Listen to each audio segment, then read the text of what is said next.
आंतरिक प्रणाम।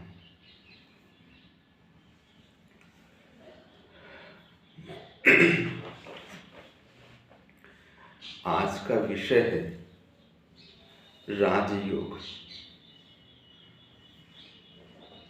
पातंजलि योग दर्शन के आधार पर इस पर कुछ कहने का प्रयास करूंगा। ऋषि पतंजलि प्रणीत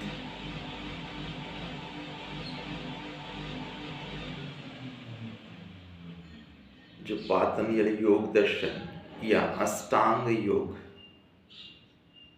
जो 8 स्तरों में बटे हुए हैं, उसी दृष्टिकोण के आधार पर कुछ थोड़ा अनुभव के आधार पर उसी दृष्टिकोण और स्वानुभव इसी के आधार पर कुछ प्रकाश। अष्टांग योग यानी 8 स्तरों में विभक्त या बटे हुए हैं। 8 स्तरों में से साधिका या साधक की चेतना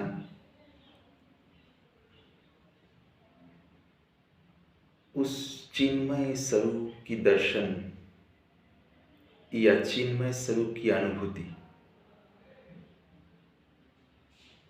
या असंग साक्षी चैतन्य की अनुभूति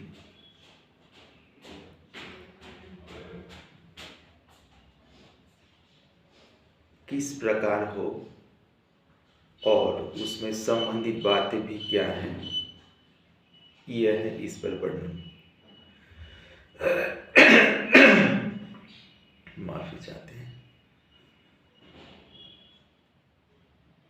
8 सीढ़ी में प्रथम यम, क्रमशः आगे नियम, आसन, प्राणायाम, प्रत्याहार, धारणा, ध्यान और समाधि। 8वां स्तर समाधि। ये जो यम और नियम है, ये दोनों स्तर किसी भी मार्ग वाले हो, वो चाहे कर्म योग, ज्ञान योग, राजयोग या भक्ति योग, हर मार्ग में ये दोनों यम और नियम नींव है। बिना यम और नियम पाले साधक की भीतर जो नींव होनी चाहिए, आधार, उसी का निर्माण नहीं हो पाता है। इसलिए यम नियम अपरिहार्य है कोई भी मार्ग में। और देखने को मिलती है ये बात, आजकल ज़्यादातर साधकों को अनुभूति यानी परम सत्य की अनुभूति नहीं हो पाती है। इसके पीछे एक प्रमुख कारण है यम नियम का पालन ना करना, उस पर कुछ उदासीन रहना, यही प्रमुख कारण है। तो यम नियम पाले बिना मन में वह स्थिति तो तैयार नहीं होती है। मन की वास्तविक जो मार्जना है, सफाई है, बिना यम नियम के किस प्रकार हो। और पर्याप्त सफाई ना हो तो वह स्वच्छतम अनुभूति की घड़ी भी नहीं आती है, जिस घड़ी के लिए वास्तविक साधक टकटकी लगा के जैसे मानो प्रतीक्षा करते हैं। जो सच्चा साधक जो साधना के लिए जीवन दिया, कोई विकल्प रखे बिना, उनके लिए तो अनुभूति के परम घड़ी जैसे मानो परमात्मा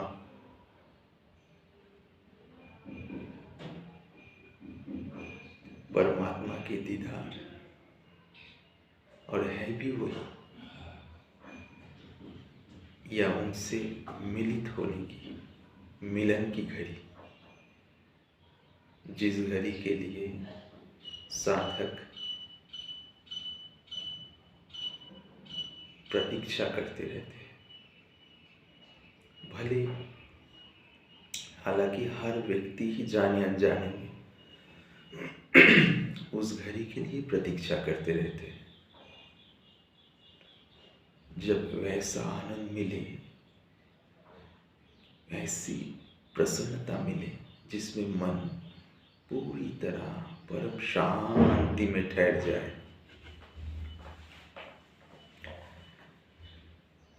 तो यम सूत्र है, अहिंसा सत्यास्तीय ब्रह्मचर्या अपरिग्रह, यानी ब्रह्मचर्या परिग्रह। यम, अहिंसा, शरीर से और मन से दोनों स्तर से हिंसा न करे, आंतरिक प्रयास रहे, इसमें सर्वोत्तम प्रयास, कोई थोड़ी बहुत प्रयास बचा न रह जाए।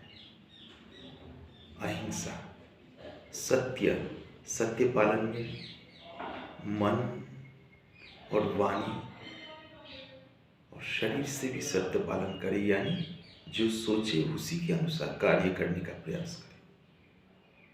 आंतरिक प्रयास, किसी प्रतिकूल परिस्थिति के अनुसार वो प्रयास बाहरी परिस्थिति के दबाव में रुक गया, उसमें साधक की जिम्मेदारी नहीं है। उनकी जिम्मेदारी सर्वोत्तम प्रयास, जिससे अधिक वो कर ही नहीं सकता है, वैसा प्रयास करने के बाद ऐसा न लगे कि मैं इससे उत्तम प्रयास कर सकता था, ऐसा न, उस कर सकता था उसमें खालीपन रहे, उस खालीपन के द्वारा मन उसी कारण से तैयार नहीं हो पाता है जिसमें अनुभूति उतर है।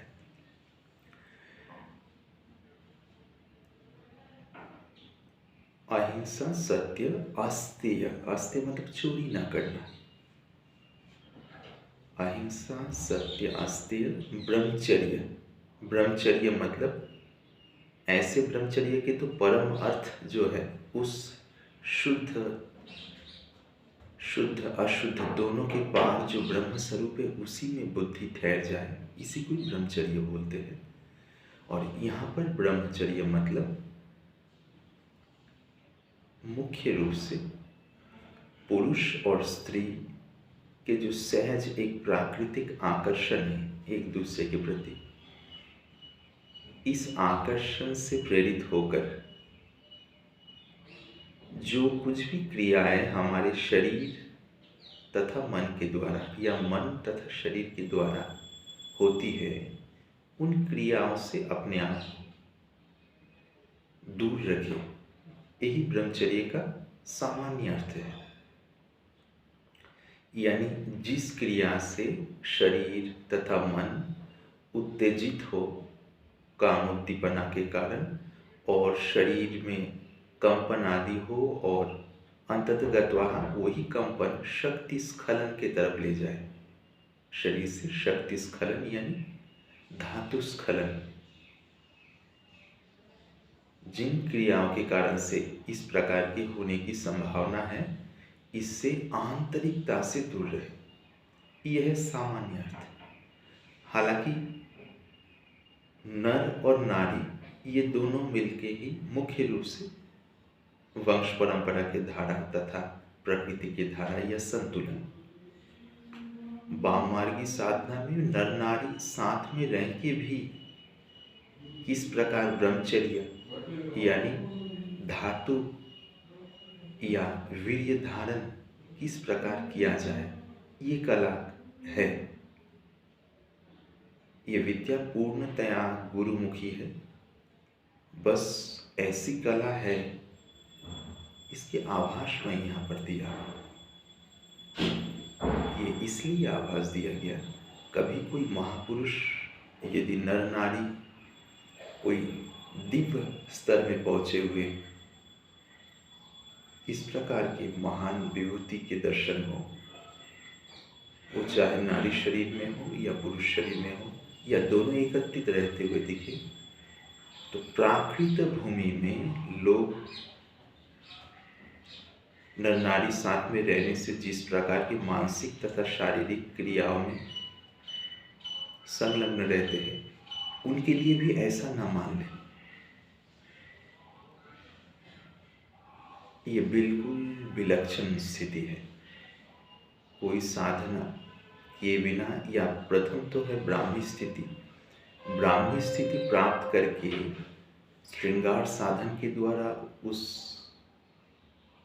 परम प्रेम के राज्य में प्रवेश किए बिना ये स्थिति कोई अनुमान कर ही नहीं सकते। खैर, इस वीडियो का ये विषय नहीं, थोड़ा सा आभास मात्र है। तो मूल विषय यहाँ पर यही है, अहिंसा, सत्य, अस्त्य, ब्रह्मचर्य। तो सामान्य साधकों के लिए वो जो बात है, उन क्रियाओं से बचे जिन क्रियाओं के द्वारा या उन भावना से बचे जिससे मन तथा शरीर में विकार उत्पन्न होने की संभावना है। आंतरिक रूप से कोई कपटता नहीं।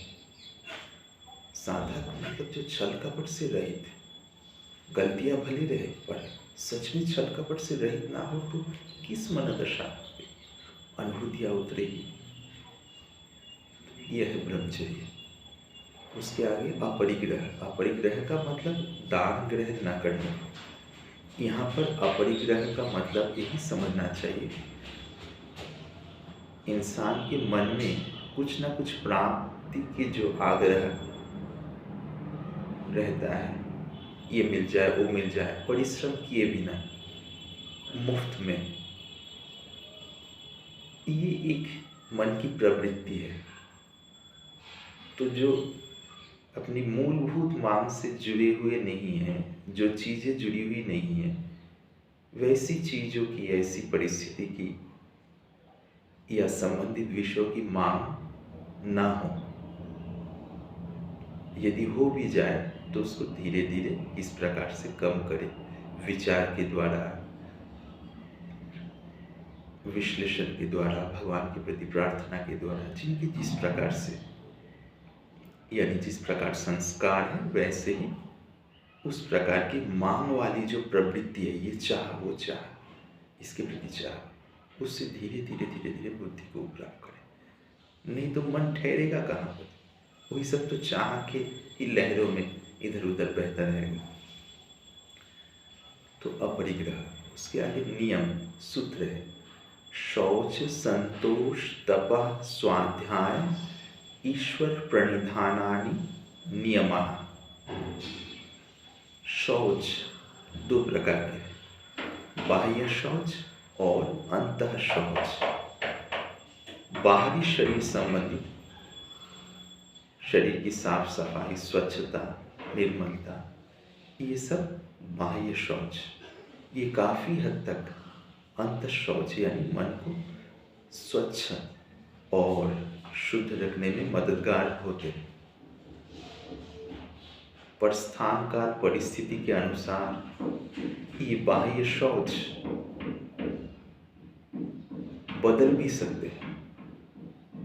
और दूसरा जो है, शौच की जो दूसरी सीढ़ी है या दूसरा स्तंभ है, वो है अंतः शौच। ये सबसे महत्वपूर्ण है। वैसा कोई भावना या क्रिया में से शरीर या मन न गुजरे जिसके द्वारा मन में धब्बा लगे, यानी मन में कुछ न कुछ कालिमा यानी मैल लगे, यानी मन की शुद्धता नष्ट हो, कम हो, ऐसे कोई कार्य न करे। बल्कि साधक को चाहिए कि दिन प्रतिदिन उनके मन की शुद्धता, स्वच्छता बढ़ रही है कि नहीं, यानी उसकी वृद्धि हो रही कि नहीं, इसके प्रति एक सजग और सहज दृष्टि रहे, यानी रखे। शौच, संतोष, संतुष्टि। जिस परिस्थिति में साधक है उस स्थिति में संतुष्ट रह के अपने लक्ष्य के प्रति प्रयासशील रहना चाहिए। बहुत ज़्यादा उद्विग्नता की कोई आवश्यकता नहीं है, क्योंकि उद्विग्नता साधन को सिद्ध होने नहीं देती। इसलिए एक संतुष्ट यानी शांत भाव पर प्रयासशीलता में कोई कमी नहीं। आंतरिक प्रयासशीलता, मन की धारा जैसे बह रही है उस लक्ष्य के प्रति, उस तरह संतोष हो गए। तपः, तीसरा स्तंभ, नियम का तीसरा स्तंभ। यम में भी जैसे 5 स्तंभ के आधार पर यम प्रतिष्ठित है, ऐसे नियम में भी 5 स्तंभ। अब तीसरा स्तंभ के विषय में बोल रहे हैं। तीसरा स्तंभ है तपः। तपः यानी तपस्या।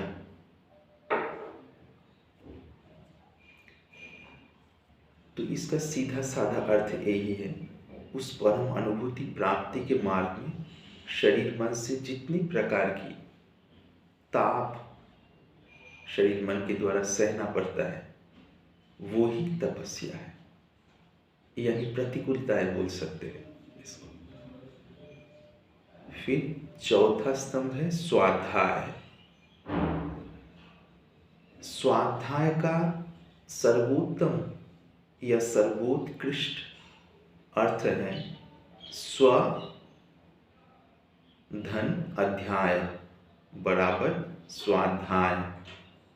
स्व मतलब निज स्वरूप, उसके अध्याय यानी अध्ययन यानी विश्लेषण। तो स्वस्वरूप के विश्लेषण तो नहीं हो पाता है। स्वस्वरूप की अनुभूति के मार्ग पे जो जो बाधाएं हैं, जो जो आवरण है, या दूसरे शब्द में बोले तो अविद्या या माया है, उसी में ही विश्लेषण होता है।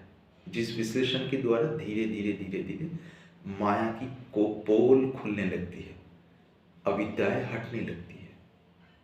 ये जो विश्लेषण है, जिसके द्वारा बुद्धि स्वरूप में ठहरे यानी ठहर पाए, इस विश्लेषण को स्वाध्याय कहते हैं। और स्वाध्याय का सामान्य अर्थ है शास्त्र ग्रंथ पठन यानी पाठ।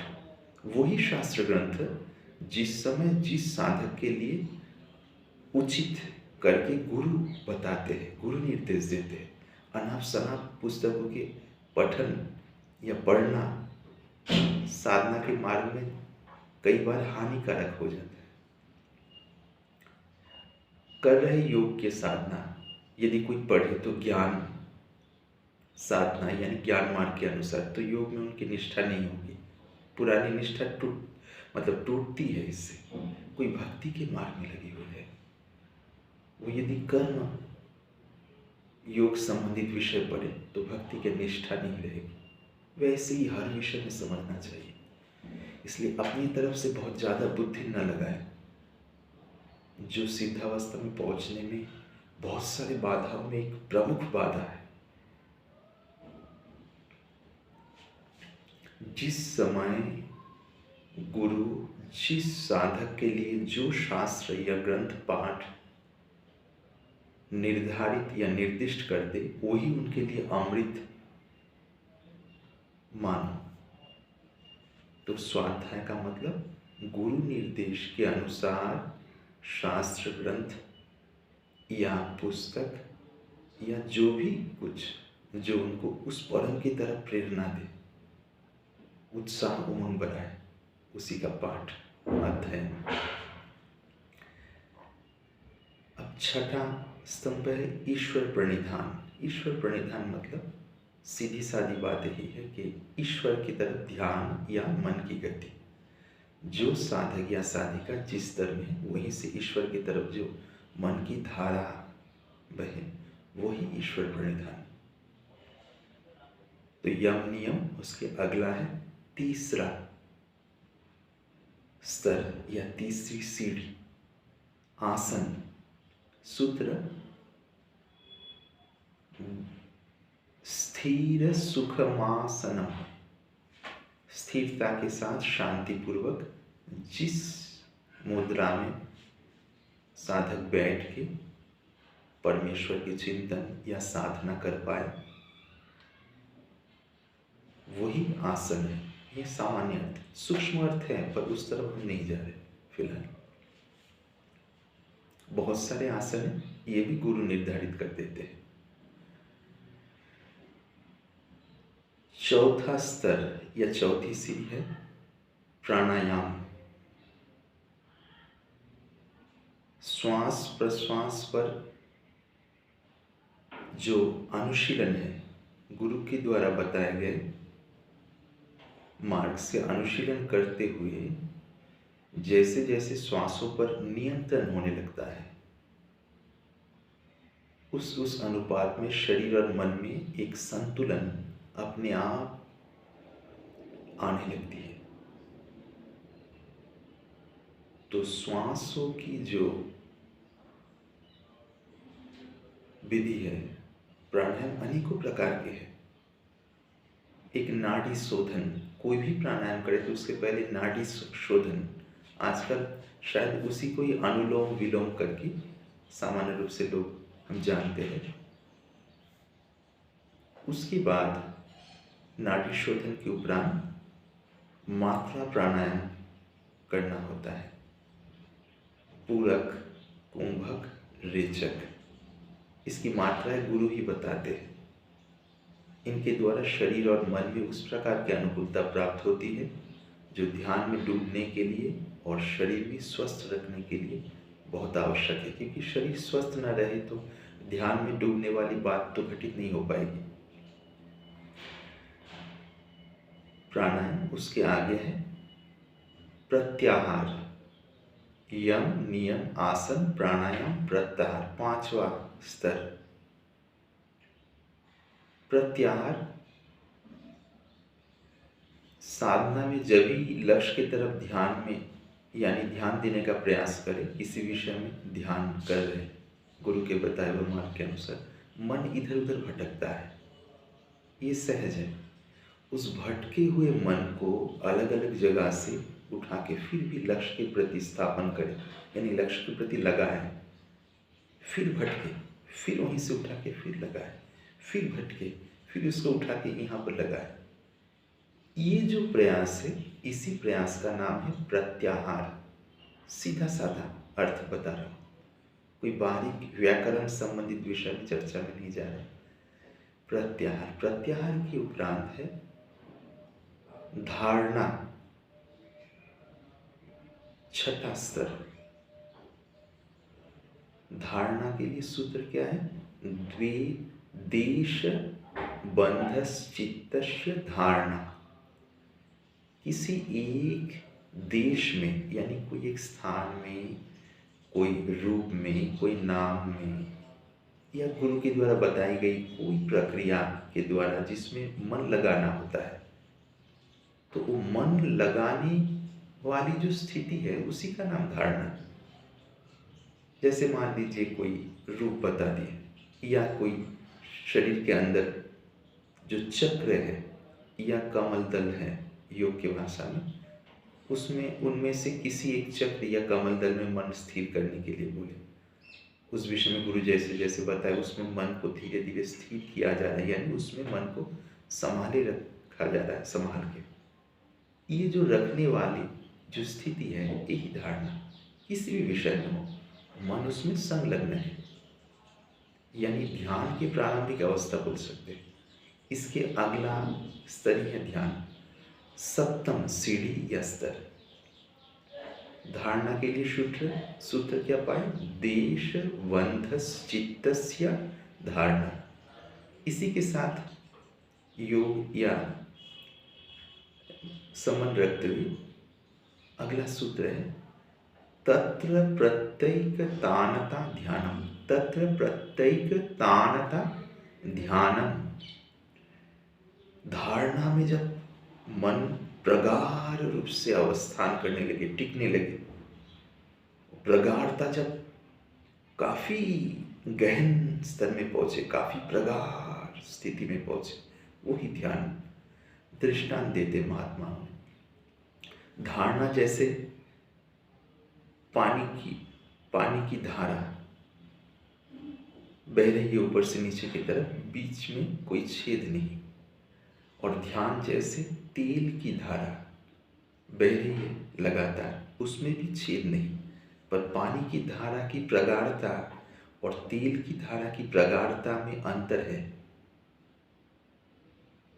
तो धारणा और ध्यान में करीब करीब ये अंतर है। ये इस मार्ग में से जब गुजरते हैं तब साधक सहज ही ये अनुभव करते हैं अंदर। तो ध्यान, आप ध्यान से अगली सीढ़ी या स्तर या बोल सकते हैं परमात्मा के राज्य में प्रवेश करने की द्वार समाधि सूत्र शायद इस प्रकार की है। कुछ गलत भी मैं बोल सकता हूँ क्योंकि मैं व्याकरण की ज्ञाता नहीं हूँ। तदेवार्थ मात्र निर्भासम स्वरूप शून्यमेव समाधि। अब समाधि की सूत्र के अनुसार व्याख्या करूँ तो मुश्किल है। सीधी सादी बात यही है, जिस चेतना इन सीढ़ी में से गुजरते हुए आगे बढ़ रही थी, वही चेतना जब 8वीं सीढ़ी या 8वां स्तर में प्रवेश करती है, ध्यान परिपक्व हो जाए, तो वो चेतना ही अपने पृथक यानी अलग अस्तित्व को खो के उस महाचेतना में विलीन हो जाती है, जिसमें सीमित मैंपना नहीं रहता है।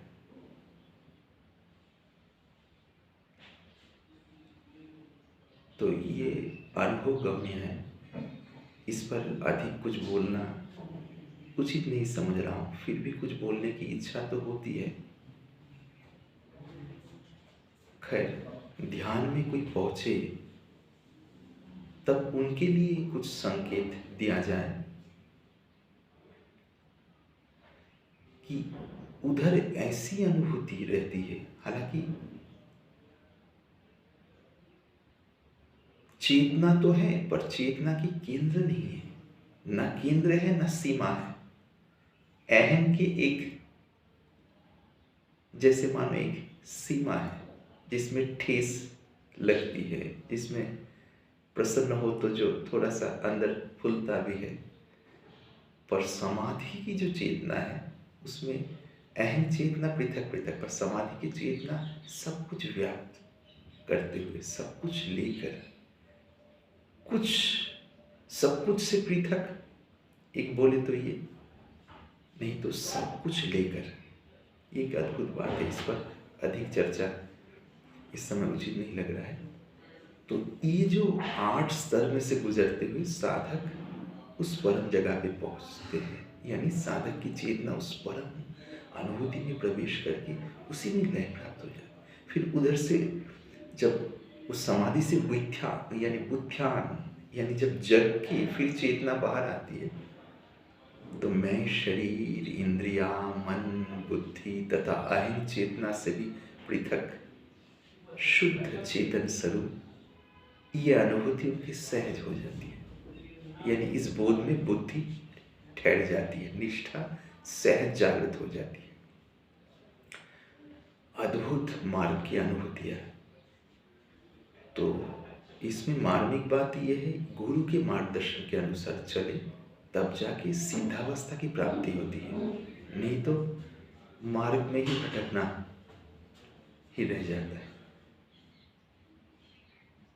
आज यहाँ तक राजयोग। सबको आंतरिक प्रणाम।